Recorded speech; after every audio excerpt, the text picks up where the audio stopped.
सुब्बमपुरम नाम का एक गांव था। उस गांव के किनारे एक बड़े इमली के पेड़ के पास फीके पड़े रंगों वाली दीवारों वाला एक पुराना घर था। वो राजैया और सतम्मा दंपति का घर था।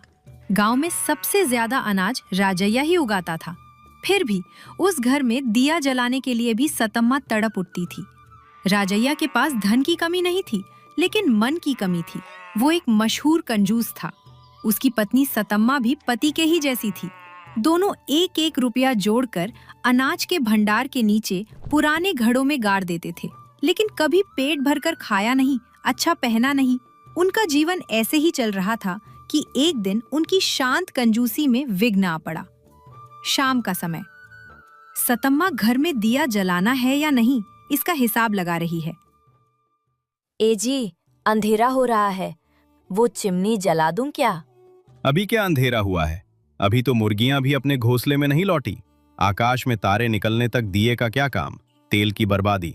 कल रात आप अंधेरे में ही खाना खाते हुए चावल के दाने नीचे गिरा रहे थे, उन पर चींटियां लग गईं। बस कर, एक दाना भी नीचे नहीं गिरा।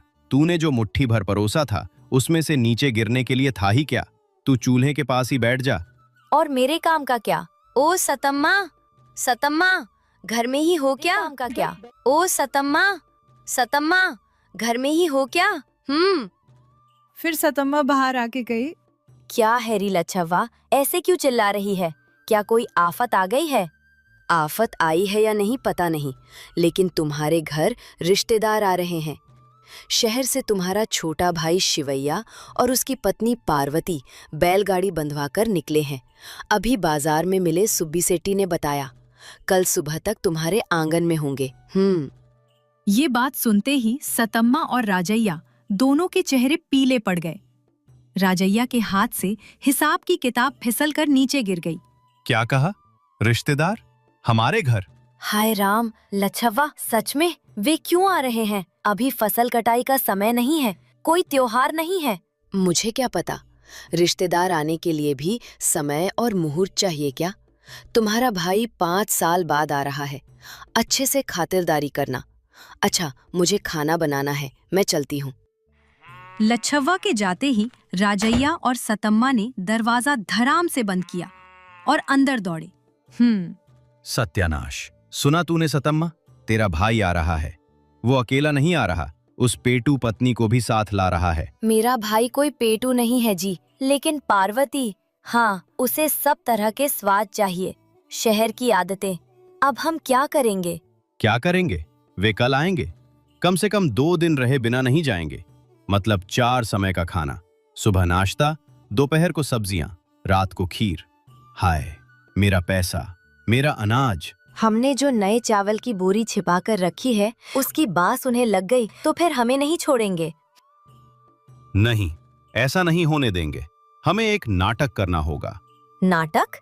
कैसा नाटक? हमें ऐसा नाटक करना होगा जैसे हम बहुत गरीब हो गए हैं। कहना होगा कि इस साल पूरी फसल चूहों ने खा ली। कहना होगा कि घर में एक दाना भी नहीं है। क्या अद्भुत बात कही है जी। हाँ, मैं भी उनके आते ही पेट दर्द का बहाना बनाकर खाट पर लेट जाऊंगी। खूब कहा। इतना ही नहीं, असली उपाय ये है, हमारे पिछवाड़े में रखी नए चावल की बोरियां हटाकर अनाज के भंडार गादे के नीचे गड्ढा खोदकर गाड़ देते हैं। तो उन्हें खाने में क्या देंगे? सुबह मैं खेत से आते वक्त पुराने सड़े हुए ज्वार जो पड़े हैं ना, वे थोड़े ले आऊंगा। उन्हीं की पतली सी माड़ बनाकर परोस देंगे। कहेंगे, इसके सिवा हमारे घर में कुछ नहीं है भाई, हमें माफ कर दो। उस मार की बास देखकर, उस फटी हुई चटाई को देखकर वे खुद ही शाम को गाड़ी जुड़वाकर भाग जाएंगे। अद्भुत। चलिए, अभी उन चावल की बोरियों को हटाते हैं। अगले दिन सुबह शिवैया और पार्वती बैलगाड़ी से उतरे। दोनों के चेहरों पर खुशी थी। उनके उतरते ही राजैया कमजोरी का नाटक करते हुए चबूतरे से उठा और खांसते हुए, जीजा जी कैसे हैं? कितने दिन हो गए आपको देखे? आओ साले साहब, आओ। क्या खाक अच्छे हैं, सब उस भगवान की दया है। पार्वती कही। सतम्मा, कहाँ हो? घर को इतना अंधेरा और गंदा देखकर हैरान रह जाती है। सतम्मा कही। कहाँ हूँ पार्वती? यही खाट पर पड़ी हूँ। पूरी रात पेट दर्द से जान निकल रही थी। पार्वती कही। अरे क्या हुआ दीदी? चेहरा इतना सूखा क्यों गया है? वैद्य को नहीं बुलाया? वैद्य? उसे देने के लिए फूटी कौड़ी भी नहीं है भाभी। इस साल सारी फसल बर्बाद हो गई। खाने को अन्न नहीं है। भूख से पेट में आंतें मरोड़ रही हैं। राजैया कहा, हाँ साले साहब, हमारे कर्म ही फूट गए। आपके आने के समय कम से कम अच्छा पानी देने के लिए भी घर में कुछ नहीं है। अरे कितना कष्ट आ गया। जीजा जी, दीदी, आप चिंता मत कीजिए। ये लीजिए, शहर से आपके लिए थोड़े फल और पकवान लाए हैं। फिर राजैया मन ही मन में, ये नहीं रे, पैसे चाहिए। अरे ये सब क्यों साले साहब? हमें पहले दीदी की हालत देखनी होगी। पार्वती, तुम दीदी के पास ही रहो। जीजा जी, आप आइए, हम जरा गांव के वैद्य से मिलकर आते हैं। वैद्य? नहीं साले साहब, मेरे पास पैसे नहीं है। पैसों की चिंता मैं कर लूंगा, आप चलिए। राजैया को समझ नहीं आया कि क्या करे। न चाहते हुए भी शिवैया के साथ बाहर चल पड़ा। सतम्मा धीरे से खाट से उतरी। अरे उसे तो बाहर भेज दिया, अब तुम्हारे लिए कुछ तो पकाना होगा ना। अरे दीदी, तुम्हें पेट दर्द है ना? तुम मत उठो, मैं ही पकाती हूँ। चावल कहाँ है, बताओ। चावल? अरे बताया नहीं ना, घर में एक दाना भी नहीं है भाभी। उस कोने वाले घरे में कल की सड़ी हुई ज्वार की माड़ है, उसे ही गरम करके पी लेते हैं। यही है क्या दीदी जो आप खाते हैं? ये तो पशु भी नहीं पीते। हमारी जिंदगी ऐसी ही है भाभी, कमजोरी आ रही है, मैं फिर सो जाती हूँ। पार्वती को समझ नहीं आया कि क्या करे। इतने में शिवैया और राजैया वापस आ गए। वैद्य ने दवा दी है दीदी, कम हो जाएगा। लेकिन उन्होंने एक बात कही, कमजोरी की वजह से दर्द है। अच्छा, ताकतवर खाना खाना चाहिए। राजैया कहा, ताकतवर खाना? अरे मार के लिए ही गति नहीं है तो? इसीलिए जीजा जी, मैंने एक निर्णय लिया है। क्या निर्णय? हाँ, मेरी बहन और जीजा जी ऐसे कष्ट में हों तो मैं देखता नहीं रह सकता। मेरे पास शहर से लाए हुए पैसे हैं। बाजार जाकर जरूरी चावल, दाल, सब्जियां सब मैं ही खरीद कर लाऊंगा। तुम खरीदोगे?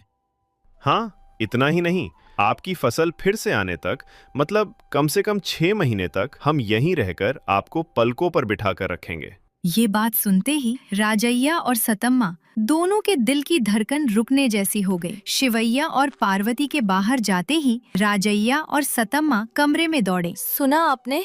6 महीने हमारे घर में ही रहेंगे। राजैया कहा, 6 महीने नहीं, 6 दिन भी मैं उन्हें झेल नहीं सकता। ये हमें डुबोने के लिए ही आए हैं। उस शिवैया की नजर मेरी जायदाद पर है। अब क्या करेंगे? वे बाजार जाएंगे तो हमारी इज्जत जाएगी। राजैया के घर में दाने नहीं है तो उसका साला खरीद रहा है कहकर पूरा गांव ढिंडोरा पीटेगा। इतना ही नहीं, वो हमारे घर में 6 महीने रहेगा तो हमने जो धन छिपाया है वो उसकी नजर में पड़ जाएगा। हाय, मेरा पेट दर्द का नाटक भी उल्टा पड़ गया।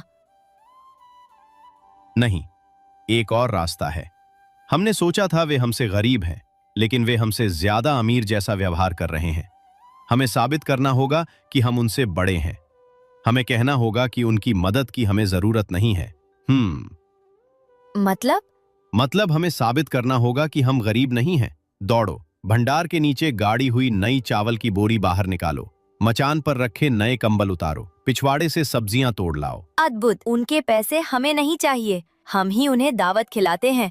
तब वे खुद शर्मिंदा होकर आप तो अच्छे खासे हैं कहकर कल ही गाड़ी जोड़ लेंगे। हाँ, मेरा पैसा मैं खर्च करूंगा, लेकिन 6 महीने उन्हें पालने से अच्छा है एक दिन दावत देकर विदा करना ही फायदेमंद है। चलो जल्दी। शिवैया और पार्वती बाजार से वापस आने तक घर का नक्शा ही बदल गया था। अंधेरे में डूबा घर अब 3 दियों की रोशनी से जगमगा रहा था। फटी चटाइयों की जगह नई चटाइयां थीं। आओ साले साहब, आओ, इतनी जल्दी आ गए? क्या जीजा जी, ये सब? अरे घर तो... कुछ नहीं भाभी, मेरा पेट दर्द कम हो गया। आप आए हैं ये जानकर खुशी से उठ बैठी। ये देखो, तुम्हारे लिए ही गर्मा गर्म पुलाव और वड़े बनाए हैं। पार्वती कही, दीदी, तुमने बनाया ये सब? लेकिन सुबह तो दाने नहीं है कहा था। वो तो मेरे साले साहब के साथ मेरा मजाक था। मेरे घर में दानों की कमी होना क्या? उस भंडार घर में मेरी दौलत भरी पड़ी है। हाँ भाभी, हमें किसी की दया नहीं चाहिए। हम अपने पैरों पर खड़े हो सकते हैं। शिवैया और पार्वती ने एक दूसरे को देखकर ओहो, ऐसा है? मतलब आपको हमारी मदद की जरूरत नहीं है? 6 महीने यहाँ रहने का मेरा विचार आपको पसंद नहीं आया क्या जीजा जी? अरे ऐसा कुछ नहीं है साले साहब, तुम 6 महीने नहीं 6 साल रह सकते हो, लेकिन तुम्हें शहर में काम होंगे ना। मतलब आप चाहते हैं कि हम कल ही चले जाएं दीदी? वो ठीक है जीजा जी, अपना नाटक बंद कीजिए। आपके भंडार के नीचे छिपाए चावल, मचान पर छिपाए कंबल, सब हमें पता है। राजैया और सतम्मा सन्न रह गए। दीदी, हमें देखकर आपको गरीब होने का नाटक करने की जरूरत नहीं है। हम आपकी जायदाद बांटने नहीं आए, आपका प्यार बांटने आए हैं। हाँ जीजा जी, आपने एक एक रुपया जमा किया, खुशी की बात है, लेकिन उस पैसे का सुख भोगे बिना। साले साहब, मुझे माफ कर दो। भैया, मेरी भी गलती है। अपने पति को समझाने के बजाय मैंने भी उनका साथ दिया। अरे माफी किस लिए? अब समझ गए ना, पैसा हमारी जरूरतों के लिए और 4 लोगों की मदद करने के लिए होता है, उसे गाड़ कर रखने और खुद भूखे रहने के लिए नहीं। अब देखिए, घर कितना खिला खिला लग रहा है। सच कहा साले साहब, आपने ही मेरी आंखें खोली। सतम्मा, वे वड़े इधर लाओ। आज मैं अपने रिश्तेदारों को जमींदार की तरह खाना खिलाऊंगा। कमाया हुआ धन रिश्तेदारों और अपनों के साथ बांटने पर ही उसका असली मूल्य होता है।